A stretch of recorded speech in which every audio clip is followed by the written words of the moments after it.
Si hay temas que son comunes a todos y que generan distintas formas de expresión acerca de esto, es la muerte. Digamos que no existe ningún individuo que no haya tenido que enfrentarse al dolor de la pérdida de un ser querido, y dependiendo de distintas circunstancias asume el duelo. Hay para quienes el duelo se convierte en una situación que los conduce a la más profunda depresión como consecuencia del arrepentimiento que logran expresar por el poco o nulo aprovechamiento acerca del tiempo en vida de ese ser querido, o de distintas acciones que ellos cometieron y que pudieron dañar al otro, y que entonces cuando la muerte aparece y ese ser querido ya no está presente, entonces viene a la mente la culpabilidad acerca de lo que pudo hacer y no hizo. De otro lado están aquellos que factiblemente entienden que lo mejor que le pudo ocurrir a su ser querido, porque estaba atravesando una enfermedad que provocaba mucho dolor, es que la muerte haya venido por él. Lo cierto es que ningún individuo se escapa de enfrentarse a la difícil connotación que tiene la muerte en su vida. Si intentáramos en esta noche preguntarle a cada uno de nosotros cuál ha sido su experiencia frente a esta situación, tendríamos distintas posturas, desde el que ha perdido por muerte natural a algún ser querido, o el que a través de una muerte violenta siente gran dolor por aquel que provocó la muerte de su ser querido, o aquel que le pregunta al cielo porque una catástrofe natural o un evento sobrenatural terminó por llevarse a alguien a quien él amaba. Y la Biblia no es ajena a tocar este tema y a plantearnos una postura distinta a la que asume la gente frente a la muerte. Hay frases que la gente tuitea y que las convierte en meme, pero que expresan una verdad muy profunda. Las oraciones más sinceras factiblemente no se han escuchado en las iglesias. Factiblemente se han escuchado en los pasillos de algunos hospitales, donde un familiar, después de recibir la dura noticia de que le quedan pocas horas a su ser querido, se acerca con total sinceridad desde lo más profundo del corazón y le expresa a Dios con un dolor que no es equivalente a la expresión ni de sus lágrimas ni de la altisonancia de sus palabras, solicitándole que por favor haga un milagro para que ese ser querido que está a puertas de la muerte regrese. Dice Job capítulo 14 desde el verso 1, dice: el hombre nacido de mujer, corto de días y hastiado de sinsabores, sale como una flor y es cortado, y huye como la sombra y no permanece. Sobre este abres tus ojos y me traes a juicio contigo. ¿Quién hará limpio a lo inmundo? Nadie. Ciertamente sus días, los días del hombre, están determinados, y el número de sus meses está cerca de ti. Le pusiste límites de los cuales no pasará. El salmista en el Salmo 90, el verso 10 dice: los días de nuestra edad son 70 años, y si en los más robustos son 80 años, con todo su fortaleza es molestia y trabajo, porque pronto pasan y volamos. Juan 11, 25 y 26 dice: le dijo Jesús: yo soy la resurrección y la vida. El que cree en mí, aunque esté muerto, vivirá, y todo aquel que vive y cree en mí no morirá eternamente. ¿Crees esto? Esta enseñanza quedó grabada con letras indelebles en las Sagradas Escrituras para que usted y yo nos beneficiáramos de ella en este presente. El Espíritu Santo trae consuelo a nuestros corazones y al mismo tiempo trae un pensamiento sobrio a nuestro corazón en medio de circunstancias como la muerte. Apocalipsis capítulo 14 tiene un texto bien particular, y es que dice: oí una voz que desde el cielo me decía: escribe, bienaventurados de aquí en adelante los muertos que mueren en el Señor. Sí, dice el Espíritu, descansarán de su trabajo porque sus obras con ellos siguen. La muerte es un tema que a todos nos atañe, pero no todos queremos pensar en él. Es un asunto que nos compete a todos, porque todo hombre que hoy vive tiene una cita con la muerte. Algunos llegan más temprano o otros llegaremos más tarde, pero lo único que no existe es la posibilidad de eludir esta cita. Es por esto que todas las comunidades en el mundo a donde usted va tienen un cementerio. ¿Sí se ha fijado usted en eso? Podrá faltar factiblemente un banco, pero no un cementerio. ¿Por qué? Porque la muerte es segura para todos los hombres. Nada hay más cierto respecto de la vida que el hecho de la muerte. Puede que tarde mucho tiempo, pero nosotros tenemos la seguridad y la certeza que la muerte vendrá por nosotros. Toda la historia y la experiencia de la humanidad nos asegura que nadie puede librarse de la muerte. Ricos o pobres, jóvenes o ancianos, creyentes o paganos, santos o pecadores, intelectuales o analfabetas, citadinos o campesinos, todos tenemos una cita con la muerte. A cualquier hora o en cualquier lugar, cuando Dios llama, nadie puede escapar, nadie puede excusarse, nadie puede evitar o posponer la cita con la muerte. Y cuando llega la muerte, cuánto dolor provoca en los individuos, cuánta tristeza traen al corazón de las gentes. La muerte no es un tema para tratar con ligereza. Por eso es triste observar que en ocasiones asumimos el dolor ajeno como un hecho netamente trivial, como si fuese cualquier pérdida. Tranquilo, mi más sentido pésame. Nadie siente el dolor ajeno. Nadie puede cuantificar lo que usted siente, ha sentido y va a seguir sintiendo por la pérdida de ese ser querido que hoy ya no está. Y a veces las palabras, en vez de traer paz al individuo, le puede provocar es un sentimiento mucho más desolador al percatarse que la empatía del otro no existe. Nunca nos hemos acostumbrado a ella. Nosotros quisiéramos eliminarla de tajo, pero lo cierto es que no existe posibilidad de alejarnos de esta. Por eso es necesario que nos detengamos a pensar sobre la muerte y que logremos alcanzar un conocimiento claro y preciso de lo que debemos esperar cuando la hora de la muerte llegue. Los que saben de mi profesión entenderán que aunque existen distintas profesiones que tratan con la vida humana, ninguna tiene un contacto tan cercano con la muerte como la medicina.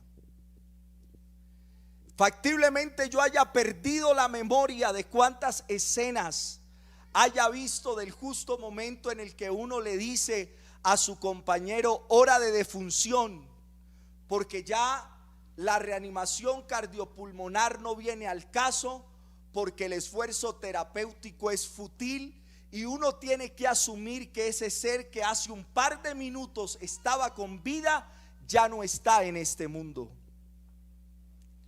¿Y qué hacer frente a esta? Porque es que una vez pasemos el umbral de la vida, habremos empezado un viaje sin retorno y un destino que ya no puede ser cambiado. En tan solo un segundo tu corazón puede dejar de latir y tu destino queda sellado para siempre. Doctor, es imposible. Yo acabé de dejar a mi mamá aquí, fui a comprar un jugo y la encuentro muerta. Doctor, ¿qué es eso? Así es la muerte. Pasamos en un milisegundo de la vida a la muerte. ¿Y qué sucede cuando el hombre muere? Este texto de las Escrituras nos provee una respuesta clara y precisa. Bienaventurados los que mueren en el Señor. Se puede traducir como felices. Estos días hablábamos en la emisora de las bienaventuranzas.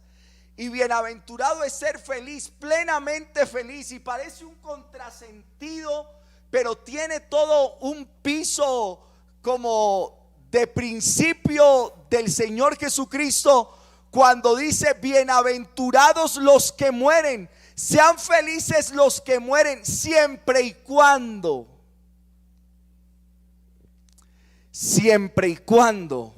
mueran en el Señor. Es como si dijéramos: bendito de Dios o bendecido por Dios, y como consecuencia de esa bendición este hombre o mujer experimenta gozo, plenitud y contentamiento. Estas personas poseen la bendición de Dios y por eso son dichosos. ¿A quiénes señala el texto que poseen la bienaventuranza de la que hablamos de Apocalipsis? A los que mueren en el Señor. El texto dice: bienaventurados los muertos, y esa declaración debe chocar con nuestra idea de la muerte. ¿Cómo así que es plenamente feliz quien se muere? A nadie le cabe eso en la cabeza.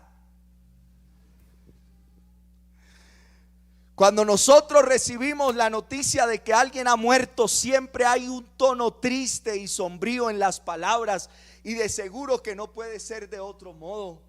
Hay quienes buscan no dar la noticia e intentan buscar ayuda psicológica o expertos en el duelo para que le den la noticia a aquel que ha perdido su ser querido, porque consideran que cuando escuche que su ser querido ha muerto puede entrar en conmoción o en un shock, y entonces buscamos las palabras adecuadas, hablamos en un tono bajo, hacemos una introducción amplia que busque darle algo de consolación a la persona, y luego procedemos a decirle: tu familiar ha muerto. Pero en las Escrituras parece que ocurre distinto. Esta bienaventuranza nos da otro panorama. Pero el que nos dé otro panorama no implica que el texto bíblico se olvide de que nosotros somos humanos. Mire lo que dice Primera de Tesalonicenses 4:13.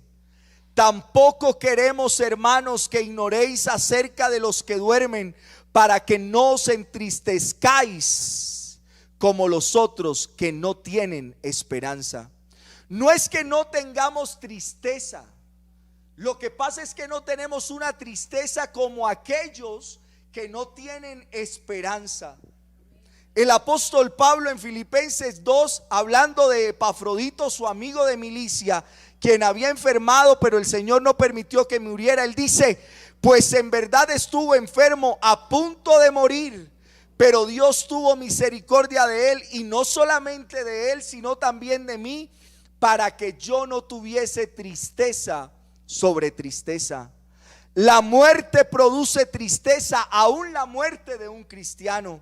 Ha habido una separación, y nosotros que quedamos en este mundo sentimos el vacío que esa persona ha dejado en nuestras vidas. Yo me pregunto, esa es la perspectiva de la muerte cuando la observamos desde nuestro punto de vista, pero ¿qué cuando la observamos desde el punto de vista del que ha partido con el Señor? Nosotros estamos tristes, pero ¿qué de aquel que ha dejado este mundo para entrar en el mundo venidero? Bueno, si pertenece a ese grupo del que habla Juan, está describiendo no a alguien que se va con tristeza, con dolor, con un sentimiento de culpa, sino está hablando de alguien que se va plenamente feliz, porque es un bienaventurado, es un dichoso, es una persona plena. Juan nos dice que estos muertos son bienaventurados. Juan nos aclara que nosotros tenemos una esperanza distinta a la que tiene aquel que muere sin el Señor. Pero esta bienaventuranza no es para todo el mundo, porque ahí no dice que son bienaventurados simplemente los que mueren. Allí dice que son bienaventurados los que mueren en el Señor. En otras palabras, aquellos que a la hora de la muerte están en una relación íntima con Cristo, aquellos que han permanecido fieles a Cristo, aquellos que han vivido para Cristo, aquellos que decidieron abandonar una vida de pecado y comenzar a vivir para Dios. Para ellos la muerte es una bienaventuranza. Para todos los demás que están sin Cristo, la muerte no es una bendición. La muerte no es motivo de alegría, porque ellos han partido en sus pecados, han partido de este mundo teniendo una relación rota con Dios.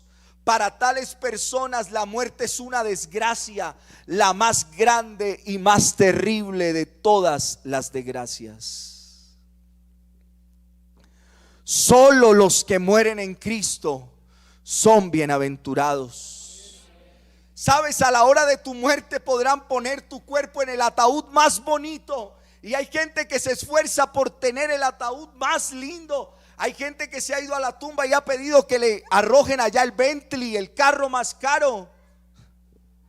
Podrán imprimir nuestro nombre en las tapas del ataúd con letras de oro relucientes muy bien hechas. Podrán traer las plañideras que lloren mejor en el mundo, el grupo de mariachis que mejor cante. Podremos tener el césped más verde, las flores más bonitas. Pueden hacer un epitafio que se quede grabado en la memoria de quienes asisten a nuestro sepelio, el más bonito. Pero aún así, si no tienes resuelta tu situación con Dios, de nada vale. De nada vale que sea el ataúd más lindo. De nada vale que el césped sea el más hermoso. De nada vale que las flores sean las más coloridas. De nada vale. Solo los que mueren en Cristo son bienaventurados. Solo los que han resuelto en vida su situación con Dios son bienaventurados.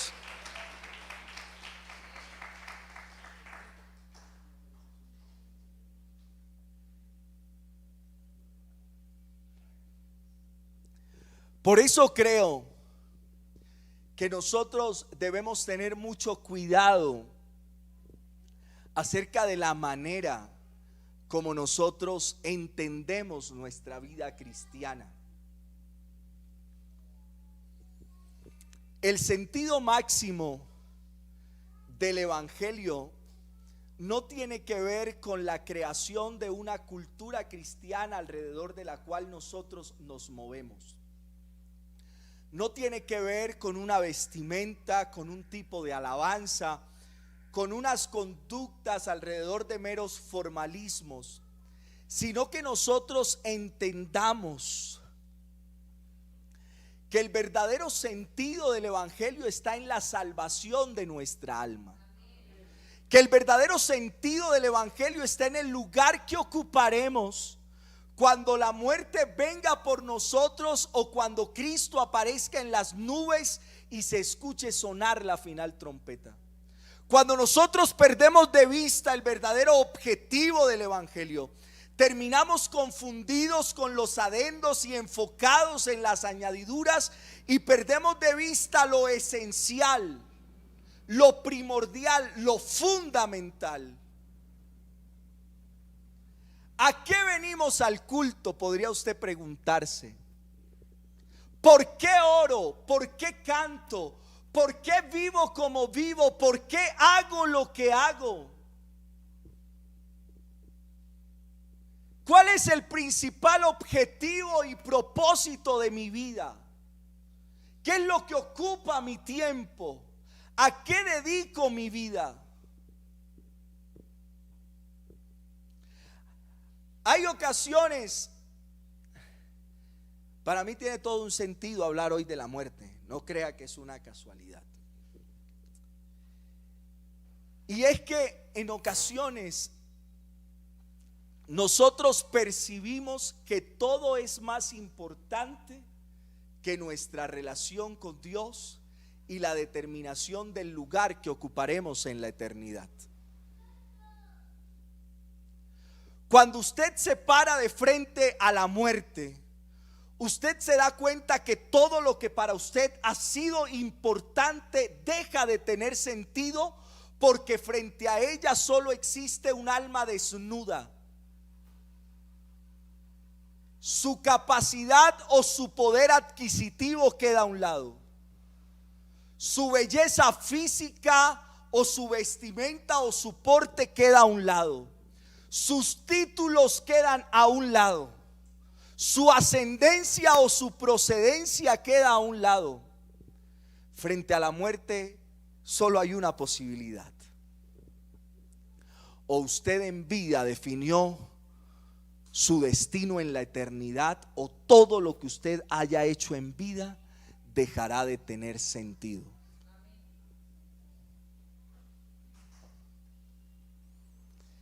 ¿Cuál es su prioridad hoy?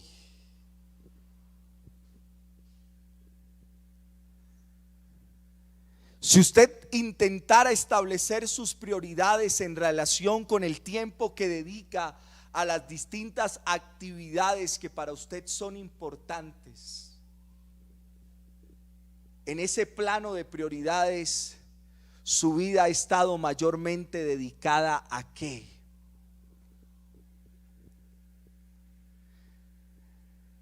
Cuando yo digo que en los hospitales se hacen las oraciones más sinceras, es porque yo las he escuchado desde el que no tiene nada y ingresaba a Mederi porque justo ahí en Santa Fe lo habían apuñaleado y tocaba atenderle la urgencia, o por el que tenía la medicina prepagada y pertenecía a la más importante multinacional y hacía la misma oración y pedía la misma cosa al médico que atendía a su familiar: haga todo lo que pueda hacer, pero sálvele la vida. Doctor, lo podemos llevar a otro lado. Lo cierto es que frente a la muerte no existe ninguna cosa que usted pueda otorgar para negociar con ella.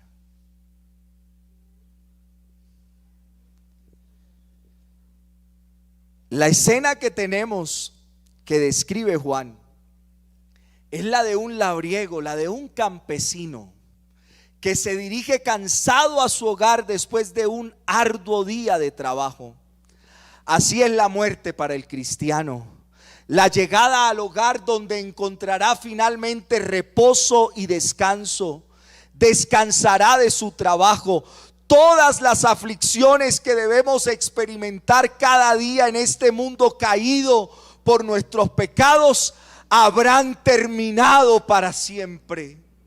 Llegará el día cuando nuestras almas se sientan plenas y tranquilas, como la escena que describe el Señor Jesucristo del rico y Lázaro, que ese Lázaro que estaba ya al borde de la mesa del rico y se alimentaba de las migajas que caían, él pasó de estar en un lugar muy lóbrego, tal vez muy triste, muy oscuro, a estar en el seno de Abraham.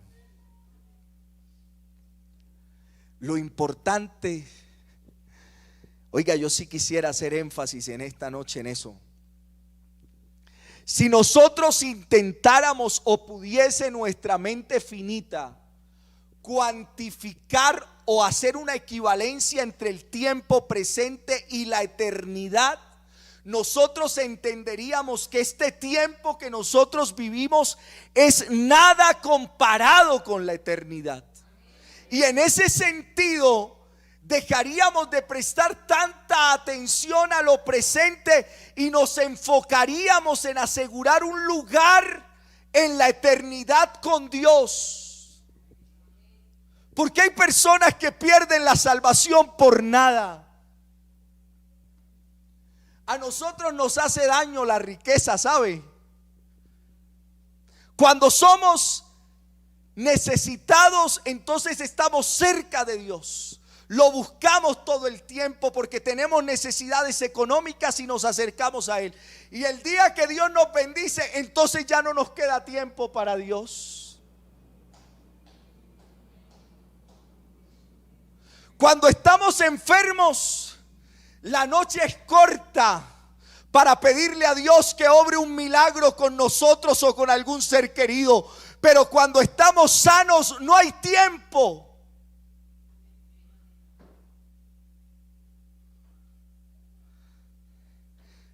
Yo les he dicho que las oraciones más sinceras que yo he hecho y como que más pugna tuvieron con Dios ocurrieron hace ya más de un año, cuando mi mejor amigo estaba en una UCI. Y yo recuerdo que yo salía del trabajo y me bañaba porque estábamos en temporada COVID, y me conectaba con mis papás y con algunos amigos y comenzábamos a orar. Terminábamos ahí y yo seguía orando, y me escribía mi amigo que estaba cerca de él: no, nada, no responde, los últimos exámenes está mal, los gases arteriales cada vez están peor, la última tomografía. Y yo: Señor, ¿qué pasa? Por favor, respóndeme. Me quedaba dormido un rato y me despertaba otra vez, y ahí era como que instantáneamente me despertaba y quedaba en el borde de la cama, y era inevitable llorar y pedirle a Dios: haz un milagro. El milagro nunca llegó.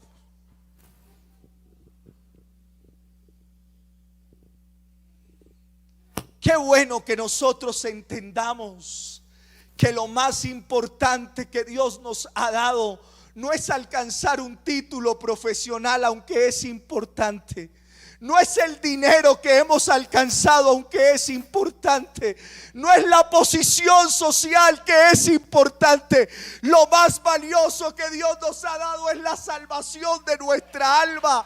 Eso no tiene precio.